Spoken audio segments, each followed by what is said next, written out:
कोशी नदी भारत की एक प्रमुख नदी है जो हिमालय की गोद में स्थित तिब्बत से निकलकर भारत में प्रवेश करती है।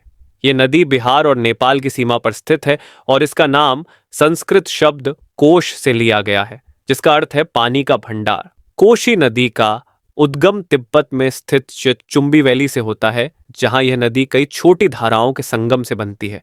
इसके बाद यह नदी नेपाल में प्रवेश करती है, जहां ये कई अन्य नदियों के संगम से मिलती है और अपनी यात्रा जारी रखती है। कोशी नदी की सबसे बड़ी विशेषता यह है कि यह नदी अपने मार्ग में कई बार अपना रास्ता बदलती है। ये नदी अपने किनारों को लगातार बदलती रहती है, जिससे इसके आसपास के क्षेत्र में रहने वाले लोगों को कई समस्याओं का सामना करना पड़ता है। कोशी नदी का जलगाह क्षेत्र लगभग 69,300 वर्ग किलोमीटर है, जो कि भारत और नेपाल के कई जिलों में फैला हुआ है।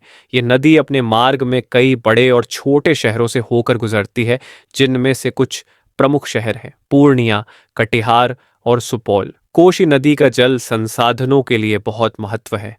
यह नदी अपने मार्ग में कई बड़े बांधों और जलाशयों को जल प्रदान करती है, जो कि सिंचाई, जल विद्युत उत्पादन और पेयजल आपूर्ति के लिए उपयोग किए जाते हैं। कोशी नदी का सांस्कृतिक और धार्मिक महत्व भी बहुत अधिक है। ये नदी हिंदू धर्म में एक पवित्र नदी मानी जाती है और इसके किनारे कई प्रमुख तीर्थ स्थल स्थित हैं।